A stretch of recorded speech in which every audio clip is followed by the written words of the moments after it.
It's the Daily Dog. Hey everybody, welcome back to the Daily Doug. I am happy that you are with us today. So today we have a special treat for myself and for everybody out there. I'm doing my first ever interview on the Daily Doug. Is it a podcast? Is it a video series? Is it a vlog? Is it just me making shit up? Who knows?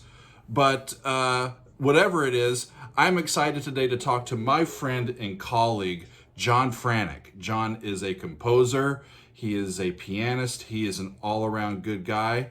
And I am excited to bring John into the conversation today. John, are you there? Hi. There he is.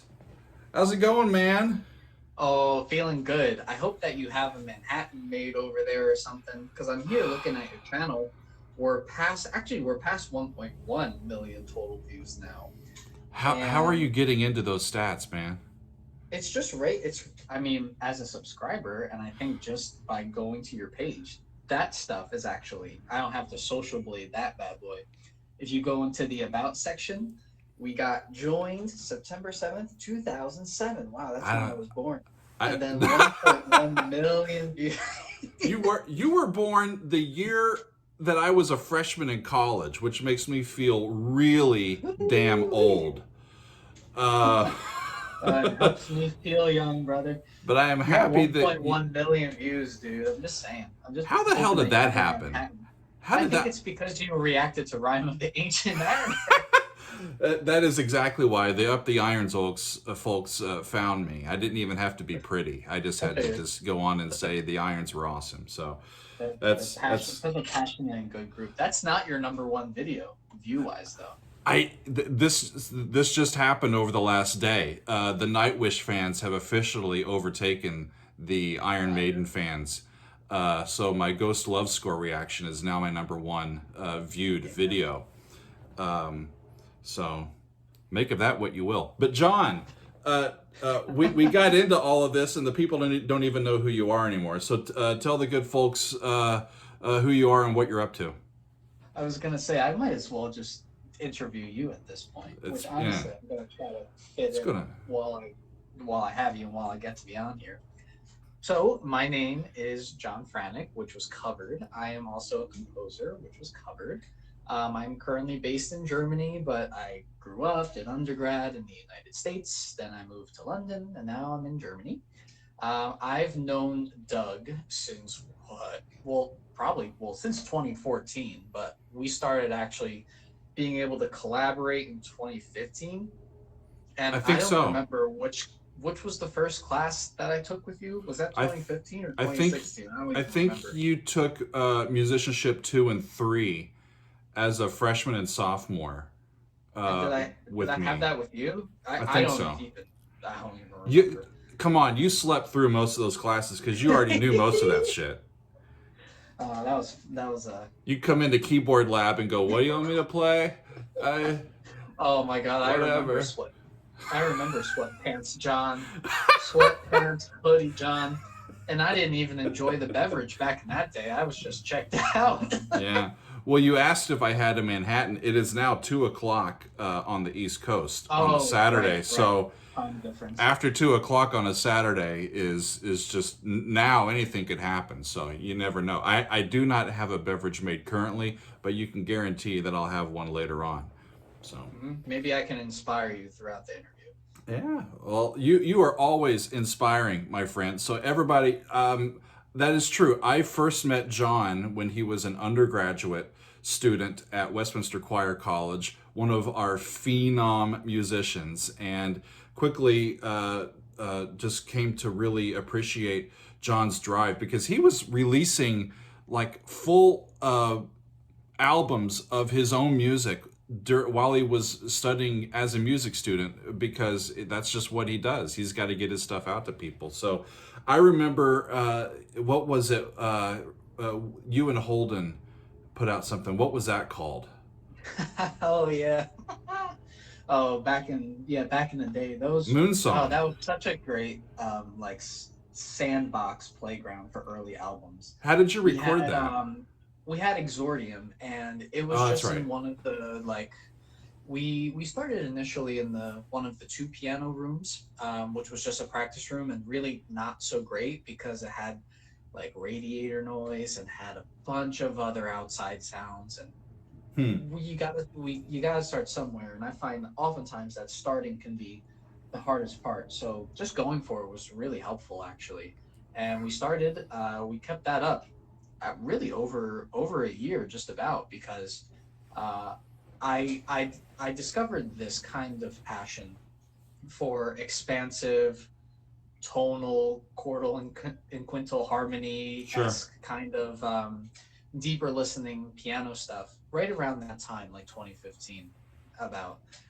So I didn't pay that much attention to music which would be considered deep listening before then. And Hmm. then it kind of all the dam broke and a bunch of inspiration came in at the same time, which is what's so important about going to a school like Westminster and having a school like Westminster located in such an exciting place like Princeton. Yeah. Everything just kind of came together and it was incredibly exciting for me. Some background for me too.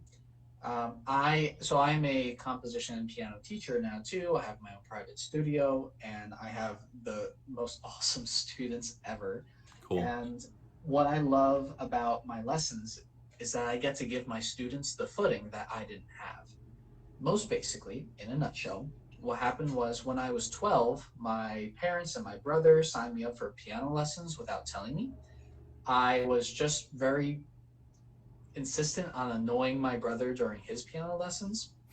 Also, just as an annoying little brother, but also they kind of clued into some genuine and general interest that I had with the mechanics of the keyboard, the relationship of the sounds, you know, the list goes on. So you So, hadn't been really a musical kid before like 10 or 11? no, no. So I wasn't in any school music stuff. I was all about soccer and track. Hmm. You know, it's All funny about. because that's a similar story to me. I was a kid playing sports growing up in a not very musical family. And I kind of came to find music as a like eighth grader and ninth grader. And it became like the hardest thing I've ever tried to figure out. So that's why I'm still trying to figure out and stuck with it. It's also the most rewarding as well. I think that you've found that as well. Gotta agree with you there. Like many things, Yeah, indeed. um, eighth grade was that the most important pocket because it was very soon after I started the lessons, where I felt a feeling at the time which was indescribable for me because I just didn't have the vocabulary and the life experience yet. Mm. Now being able to view back on it, that feeling is the same feeling that I experience now when I create new music, even when I teach my lessons. It's a feeling of, well, it's a lot of feelings wrapped into one. Again, just trying to keep it into a nutshell because this could be an entire podcast thing by itself. Yeah. That feeling was one of augmentation. It was an augmenting of my personal meaning to myself, Okay. life's meaning to me. It was an invitation to discover myself, and this is a path which I've followed ever since. And I'm just so immensely grateful for this opportunity because without this opportunity and journey through music, I would not be holistically and truly the individual who I am today. It's uniquely through music that Yeah. I've been able to accomplish whatever I've accomplished. But what I love is I'm able to actively pursue being the person that I want to be each day. Mm. Music has made that possible for me. And So folks, thank John's not just blowing smoke here. I've seen John in action, and I've been teaching college level music for 15 years, and I've never seen music come out of a person as effortlessly and profoundly as it comes out of John's fingers and head and pencil and all that sort of stuff. You're just prolific, dude. Like, oh man. what are you working on now? Like, what's the new thing? What's going to be coming out? Yes. So a few things. Um, quick plug. Less than a week from now when we're recording, on March 12th, an album is coming out on Navono Records entitled Sparks Volume 2. One Cool. of my pieces, Torso, which is for 4 violin soloists and full string orchestra, Mm. was recorded by Janacek Phil in Czech Republic, Czechia, Česko, whatever you like to call it. Okay. And it's going to be released. What is that? Friday. That's a Friday. Yeah, Friday, March. Is it? Yeah, Yeah. it is. Friday, March 12th. So that's, I guess, the most recent excitement that's coming up. I'm Awesome. finishing up a piece right now for flute, B flat, clarinet, violin, and cello for a group called Hub New Music. Hmm. The premiere might be in Italy. It'll definitely be in Italy, but it might be in May. It might be postponed. We're trying to figure that out because of Corona. I Yeah, have well, that another was. piece going on, which Go is ahead. flute, clarinet, and bassoon, and percussion, and timp, and piano, and Cool. strings, and that's for a Polish group. And then we have a piece for the Sofia Philharmonic Orchestra, and that's in August. And I'm missing something. I'm powerless without the calendar. I don't Well, know. if you're missing There's a something, lot. that's There's a a lot. lot. That's a lot. So when do Yeah, you it's think a lot of you'll good stuff. are any of those? So those are all the pieces that you've written. Are you going to be performing piano concerts anytime soon? When do you think you'll be able to come back and start doing some of that stuff? I wish, my man. I really do. Um, Hmm. Nothing's going to be happening in Germany for the rest of March, and that's probably the same for Switzerland Hmm. and Austria, most likely. So that's those are the countries I'm most familiar with now. Um, it seems like there's going to be some potential in April to return to it.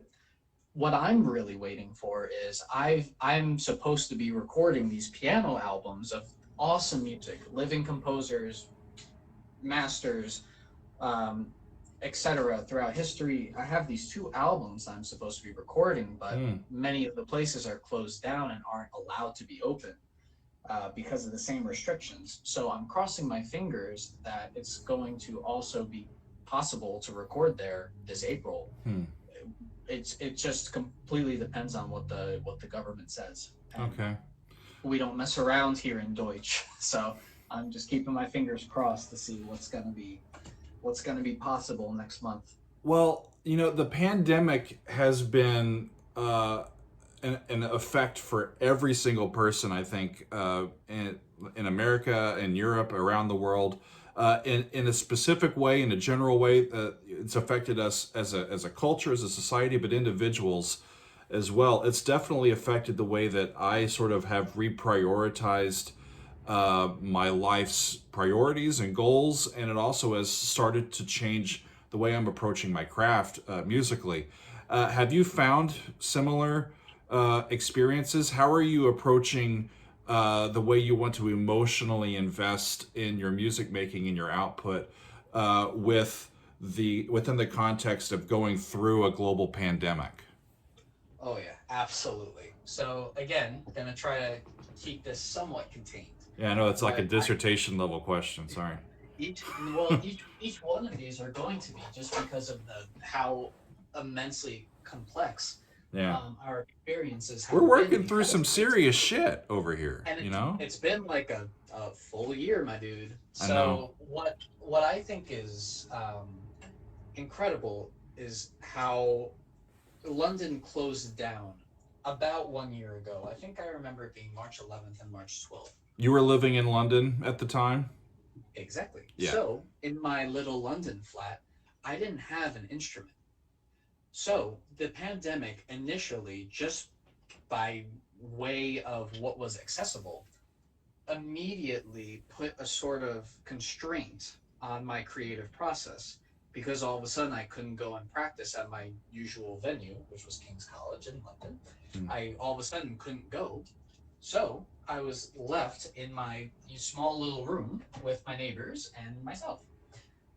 So just from a very objectively, some stuff was no longer accessible. So I had to adapt.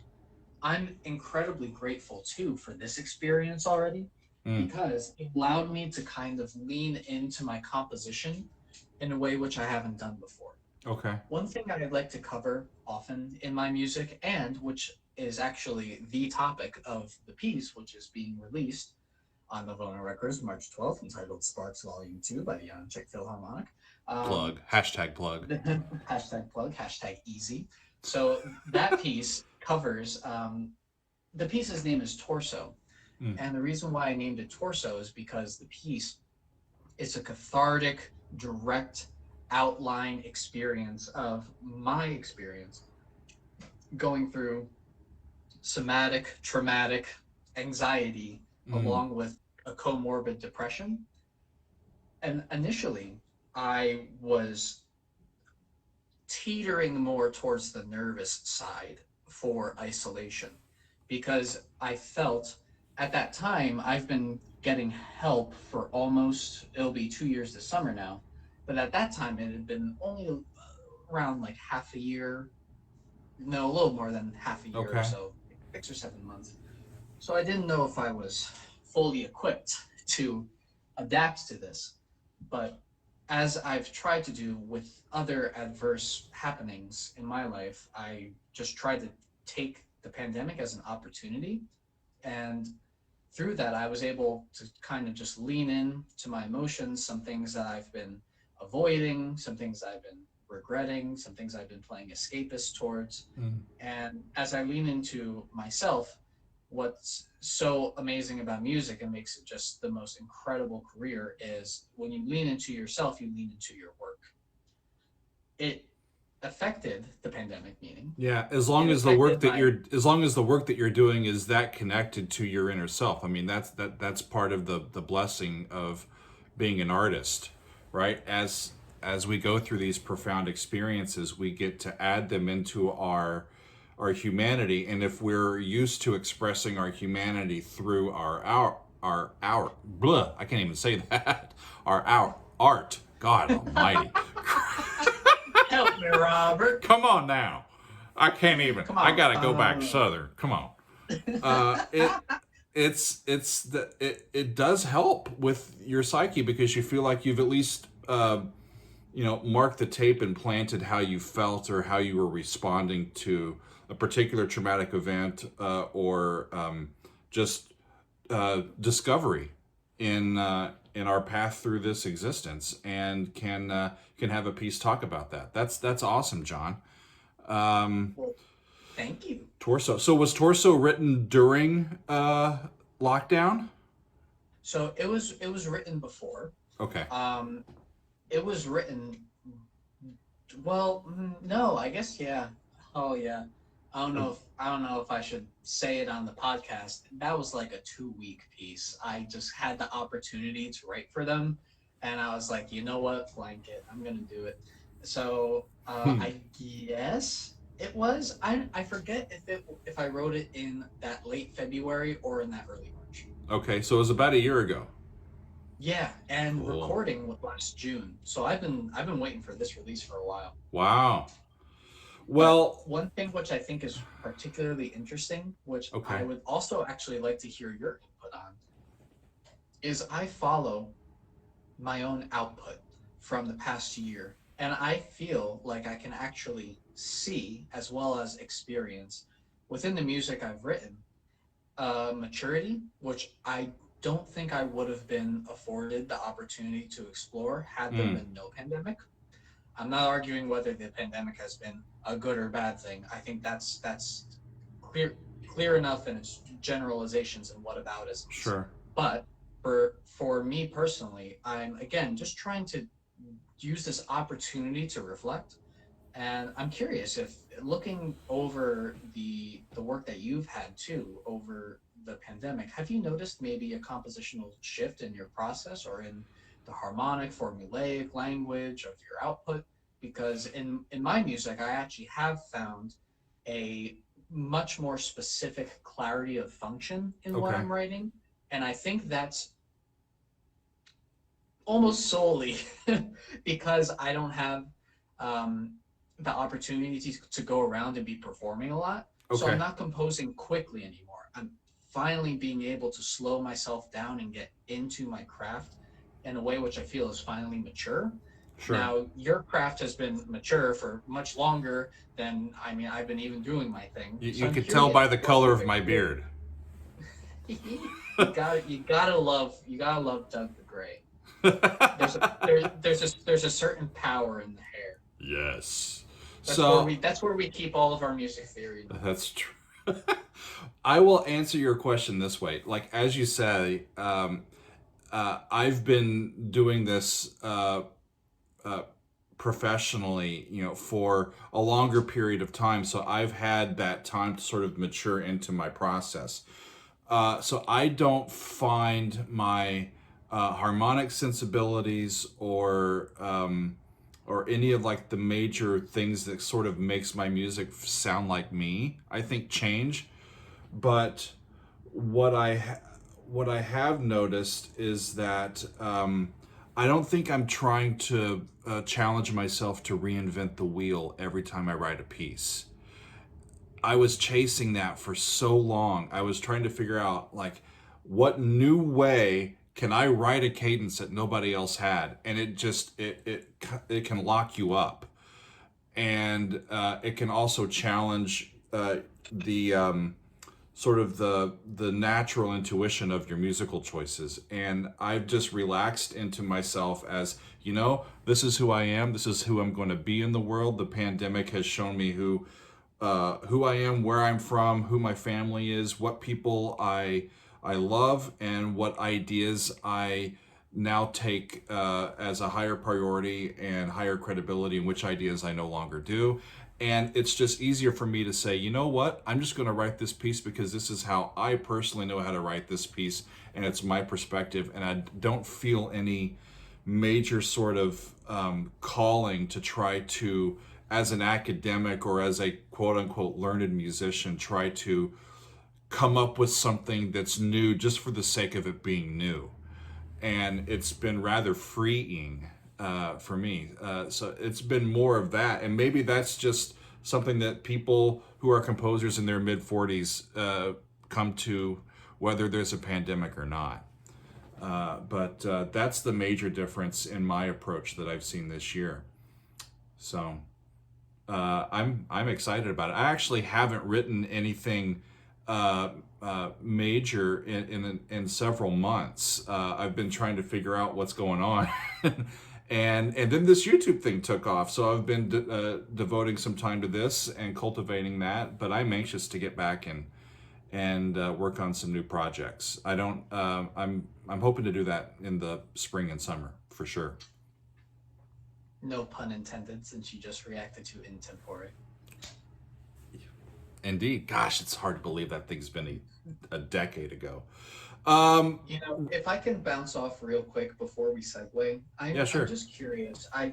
For just my initial reaction from what I'm hearing you say is just, well, first one of reverence, but also just I'm just I think it's so important to put what we love in our music. Mm, Where one thing which I feel that the new music community can sometimes blight itself on is potentially arbitrary isms and using those solely to judge other people's works mm. rather than more raw material and just who is the person behind the music and what's going on.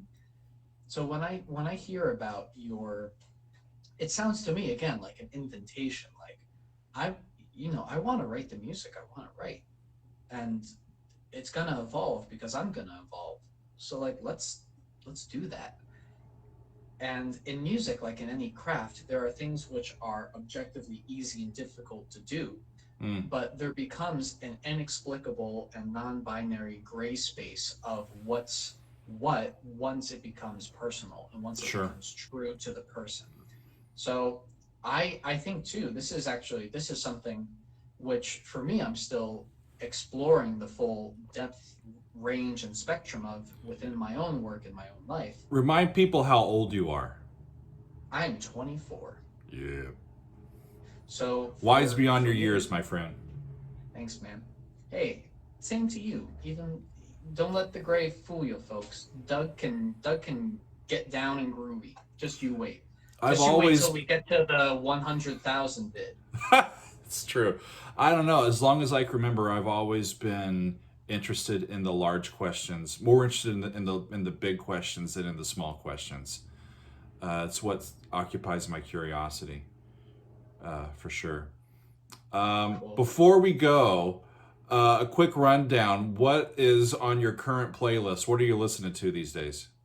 Oh yeah. So I've been getting into old, And the Daily Doug does not count. Oh darn it. Yeah. I was gonna say I've been getting into this old dude's music, Doug Helvering. Yeah. He has some choral stuff, but I've been getting back into. I say back into like I've loved it before, but I've been getting into like Chicago house from the 80s and 90s recently.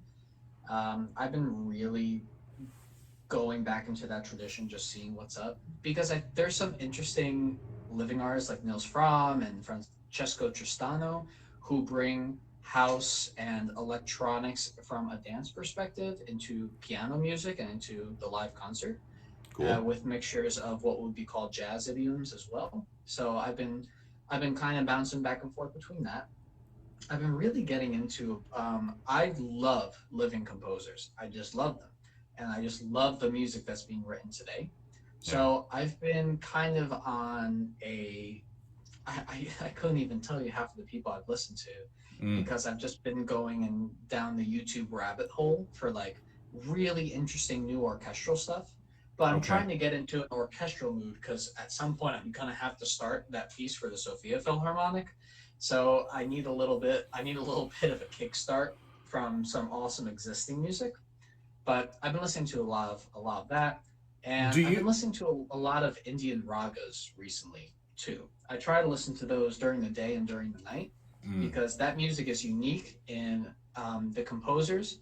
From Mughal India during that era, the Mughal Empire, they would take times of day and temperature of the day into consideration and try to evoke that through their music and their ragas.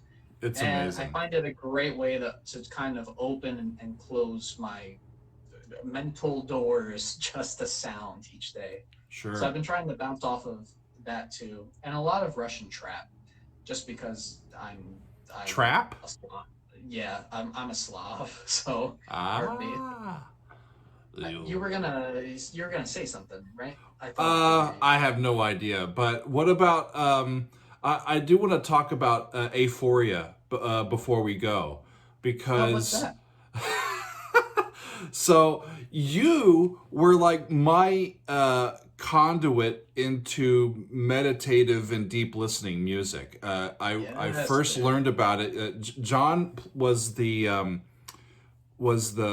pianist at our church for a year after he graduated, and we had a great time that year. And one of the things that he did that year was put on an 8-hour sound installation in 4 2-hour segments, with each of the 2-hour segments happening on either a solstice or an equinox of that particular year. It started in the fall of 2018 and it went to the summer of 2019. And these were electronic backing tracks that John played from the piano for 2 hours at a time. And it was just mind-blowing to me. I never listened to music like that for those very long sustained periods of times, and it kind of got me into this style of music making. And so talk to me about that Ono series in 2018 and 19, and then going into Euphoria and what and how long you've been wanting to do all that. Cool. So first things first, folks. To have someone of Doug's caliber have such a strong reaction to this kind of concert, for me, was an incredibly moving experience. But also it was an eye-opener to me, because through my relationship with adversity and mental health, mental health is like the most unpredictable sine wave ever, with ups and downs. And this kind of music has been a constant for me. which I've always been able to retreat back home to during times good and times bad. So for me to give that sort of concert and to have people like Doug have a strong reaction to it, as well as people who would brand themselves as non-musical also have a strong reaction to it, it kind of lit a fire in underneath me. And I said, well, we should make a platform for this kind of music. And starting in October of 2018, I launched the Euphoria music channel, branded as Euphoria Music for Mind and Body.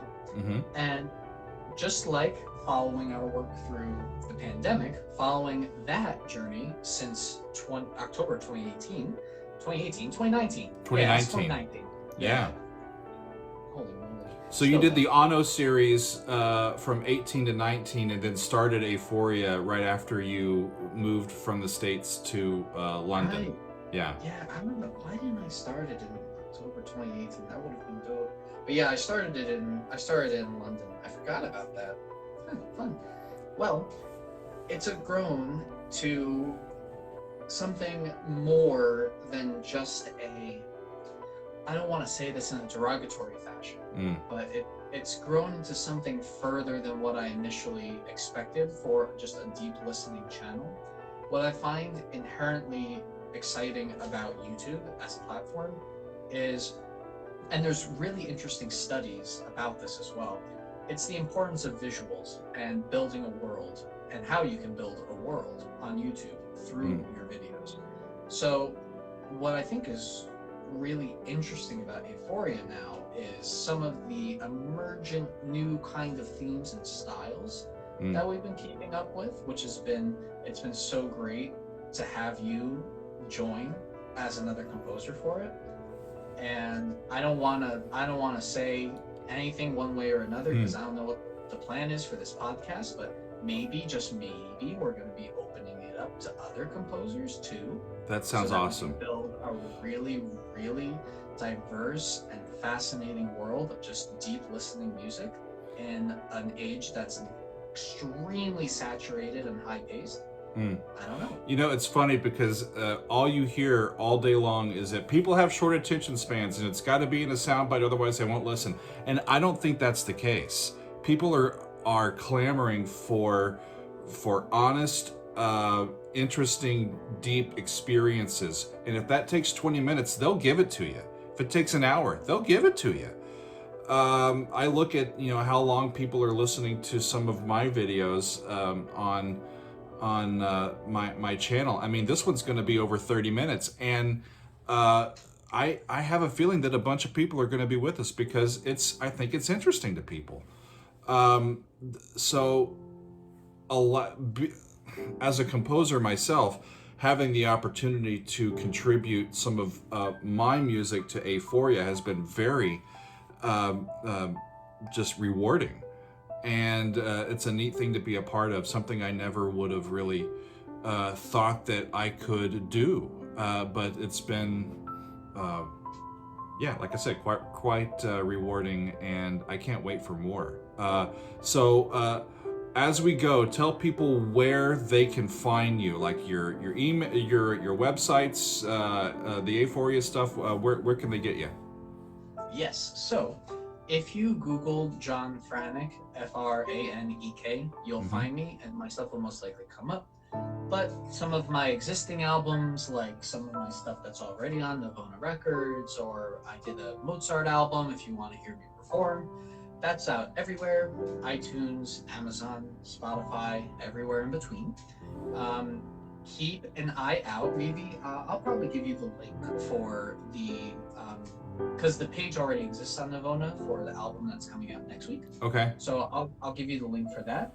And then also keep your eyes posted because I have some electronic music albums that are currently just under review and that we're just scheduling to release. So if you follow me on my website, johnfranek.com, or on my YouTube, which is just John Franek, Composer and Pianist, then you can stay up to date with all of the crazy, exciting 2021 stuff of a young living composer. Yeehaw. I'm so excited for you. You're just gonna bust out, man. I have a feeling that as the pandemic ebbs and everybody is gonna be clamoring for, okay, what the hell just happened? What does humanity look like now? They're gonna be looking to the artists, the visual artists, the filmmakers, the musicians, to really help us define what the hell we all just went through. And I think you're going to be in the middle of that. So thank you for being with us. I will say, people, Aphoria, it's Aphoria. I'll put a link in the description to everything that all the main stuff that we've talked about. John, any parting words? Yeah. Of course. Well what do you mean? Well, now I'm not gonna do it. Apologies. Yo, you don't need to apologize. That's dope. Come on. I just two quick things. The first thing, we'll make sure to include all of the links below, because if one of us forgets, the other one will be like, hey. And then the other thing I just want to make sure to make a point of is please use me as an example. I only took piano lessons for a few years. I never had a composition teacher until I got to undergrad and college. If you have that sort of feeling that music means something incredibly to you, I urge you to look into what you can do about that feeling, because I did. And even though my path hasn't been standard or regular or anything like that, it has still been extraordinary and worth living for. So I just urge you, no matter what age you are, to look into that if you feel like you have something there, something awesome that stuff. Really means something to you in music. Great stuff. John, I appreciate you taking the time to be with us. Yeah, dude. Well, hang in there, and if you need anything, just drop me a line, all right? All right, I'll be here. All right, thanks so much. So that was John Franek, my very good friend. Y'all, he's the real deal. You should really look into his stuff. One of the more gifted pianists that I've ever seen play live, and his music just pours out of him. So take our advice and check his music out. And I appreciate you being with us for this really nice discussion about music and what it means to be a composer, a living, working musician in the 21st century and during a crazy pandemic and all that sort of stuff. So thanks for being with us today, and we will see you next time on The Daily Doug.